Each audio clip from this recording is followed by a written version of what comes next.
Shalom, Betani Batam Community bersama dengan kami kembali dalam program 5 Menit Penuh Harapan.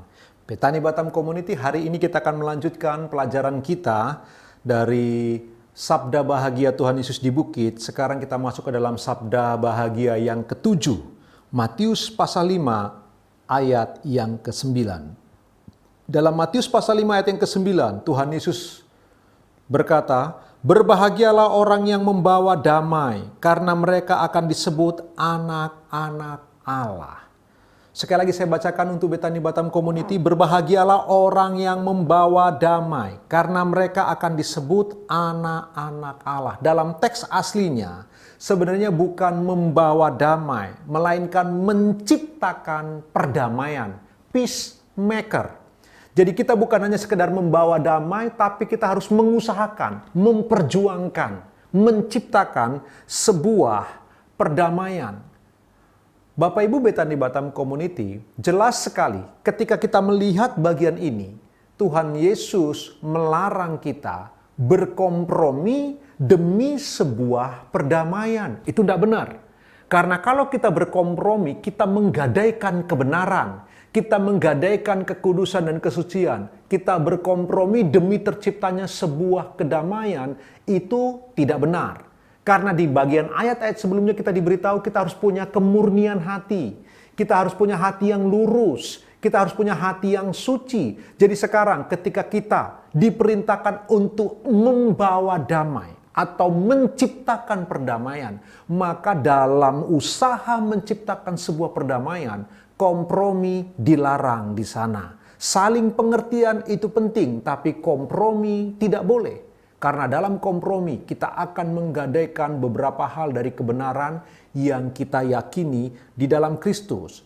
Poin yang kita perlu renungkan bersama-sama, Yesus mengatakan, sudah diberkati mereka yang menciptakan perdamaian, karena mereka akan disebut anak-anak Allah. Ya, ini poin pentingnya Bapak Ibu Betani Batam Community.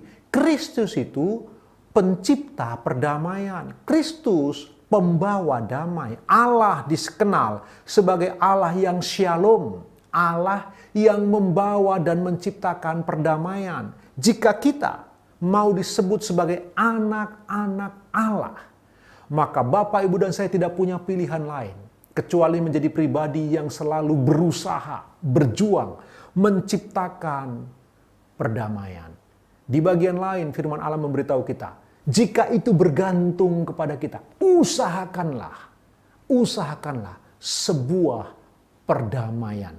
Bapak Ibu yang dikasihi oleh Tuhan Yesus Kristus, firman Allah datang kepada kita hari ini.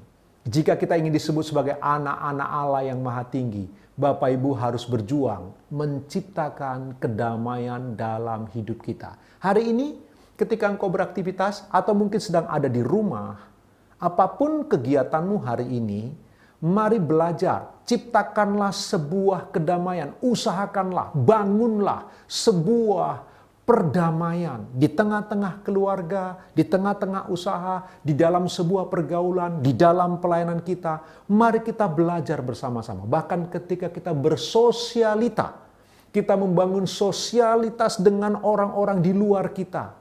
Sahabat-sahabat yang tidak mengenal Tuhan, kita harus menciptakan perdamaian di sana. Sehingga orang sungguh-sungguh melihat kita adalah anak-anak Allah yang senantiasa menciptakan perdamaian dimanapun berada dan kapanpun.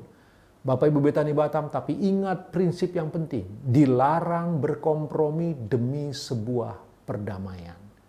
Jika bisa diperjuangkan perdamaian, kita harus memperjuangkan sehabis-habisnya. Tetapi jika harus mengorbankan kebenaran kesucian, maka kita harus menolaknya. Walau karena itu barangkali perdamaian tidak tercipta, tapi kita harus lebih memperjuangkan perdamaian yang dibangun di atas sebuah kebenaran. Perdamaian yang tercipta oleh karena kesucian.